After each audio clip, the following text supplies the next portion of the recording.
સમગ્ર દેશમાં લોકસભા ચૂંટણીનો મિજાજ જામ્યો છે ત્યારે અમરેલીમાં કોંગ્રેસમાંથી પરેશ ધાનાણી અને ભાજપમાંથી નારણ કાછડિયા આમને સામને છે ત્યારે અમરેલીના ફુકાવાની જનતા આ લોકસભા ચૂંટણીને લઈને શું અભિપ્રાય આપી રહી છે કરીએ એક નજર।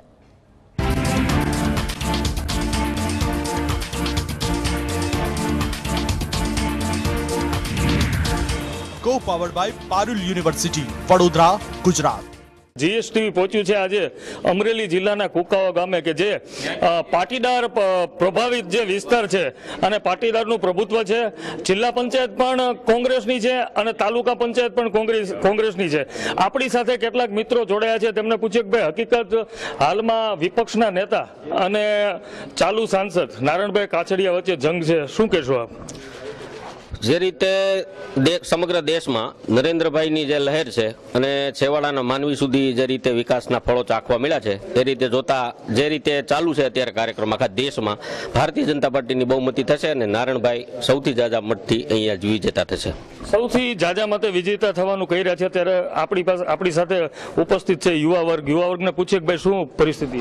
યુવા વર્ગ કોઈ પણ હશે, ભારત દેશનો કોઈ પણ યુવા વર્ગ નરેન્દ્રભાઈ મોદીને જ મત આપશે અને નરેન્દ્રભાઈ મોદીએ જે યુવાઓને પ્રોત્સાહન આપ્યું છે એટલું આજ 60 વર્ષ સુધીમાં કોંગ્રેસે ક્યારેય નથી આપ્યું। આજે યુવાનો ખુશ છે તો નરેન્દ્રભાઈ મોદીના હિસાબે યુવા વર્ગ ખુશ છે એવું કહેવાનું થાય છે। ત્યારે હાલમાં તે જીએસટી અને અનેક એવા આવ્યા છે જેનાથી વેપારી એસોસિએશન ખફા છે। ત્યારે આપણે પૂછીએ આપણી સાથે વેપારી એસોસિએશનના પ્રમુખ ઉપસ્થિત છે, ભાઈ શું પ્રોબ્લેમ છે?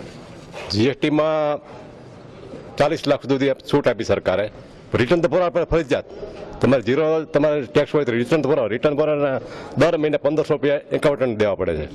એટલે આ ખરેખર આમાં થોડુંક નબળું હળવું કરે બધું અને થોડીક કાળમાં હળવી કરે તો જીએસટી સરળતાથી લાગુ પડે એમ છે। શું કહેવાનું થાય છે નરેન્દ્રભાઈ મોદી વિશે? નરેન્દ્રભાઈ મોદીનો એમ સારો છે પણ એના જે નિર્ણયો છે ને જે એને તો રાતના સુતા હોય સપનું આવે સવારે અમલ કરી નાખે એવું છે। નીતિ સારી નથી। નરેન્દ્રભાઈની નીતિ સારી છે તેવું કહેવાના સાથે આપણી સાથે જિલ્લા પંચાયતના સદસ્ય ઉપસ્થિત છે। ત્યારે એમને પૂછ્યું કે ભાઈ હકીકત શું?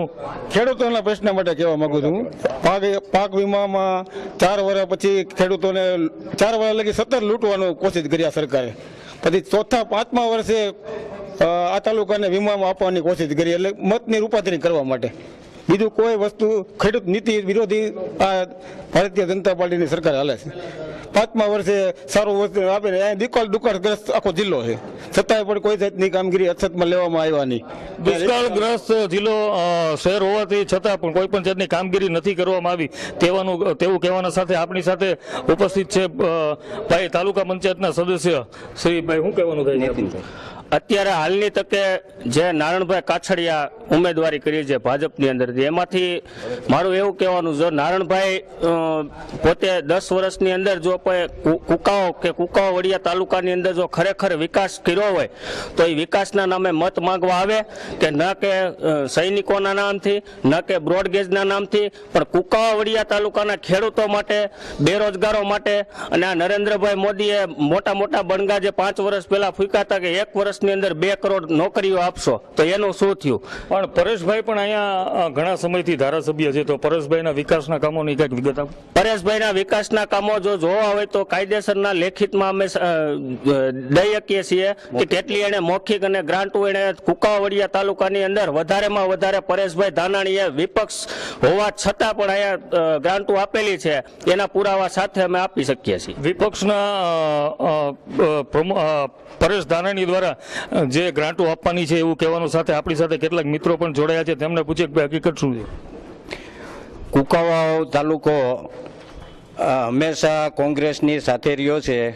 અહીં પરેશભાઈ પણ લડી ચૂક્યા છે, દિલીપભાઈ પણ લડી ચૂક્યા છે, ઉપરાંત આ ચૂંટણી છે એ સાંસદની છે એટલે કે લોકસભાની, તો કુકાઓને લાગે વળગે છે ત્યાં સુધી અમારા જે પૂર્વ સાંસદો જે રહી ચૂક્યા છે, પ્રથમ દિલીપભાઈ એમણે પણ કુકાઓ તરફે ધ્યાન આપ્યું છે, એના પછી કુકાઓમાં જો ધ્યાન આપ્યું હોય તો નેક્સ્ટ વીરજીભાઈ ઠુમર આવે છે અને ચાલુ જે અત્યારે વિરોધ પક્ષના ધારાસભ્ય છે એ પણ કુકાઓ કુકાવની લાગણીમાં છે. તો અમારો જે સવાલ છે એ ફક્ત કુકાવ અને કુકાવ તાલુકામાં વધુમાં વધુ વિકાસ થાય અને યુવાનોની જે વાત આવી એમાં રાહુલ ગાંધી યુવા ટીમ લઈને સાથે અત્યારે નીકળ્યા છે અને ઉમેદવાર પણ યુવા લીધા છે. ત્યારે મારા માનવા પ્રમાણે યુવાનો પણ રાહુલ ગાંધી તરફે એટલે કે પરેશ ધાનાણી તરફે લાગુ પડશે અને આ વિસ્તાર હંમેશા કોંગ્રેસ તરફે રહ્યો છે અને કોંગ્રેસની જ લીડ નીકળશે. ક્યાંક ને ક્યાંક આ કુકાવા વિસ્તારમાં ભાજપ અને કોંગ્રેસ વિરુદ્ધ રોષ જોવા મળી રહ્યો છે.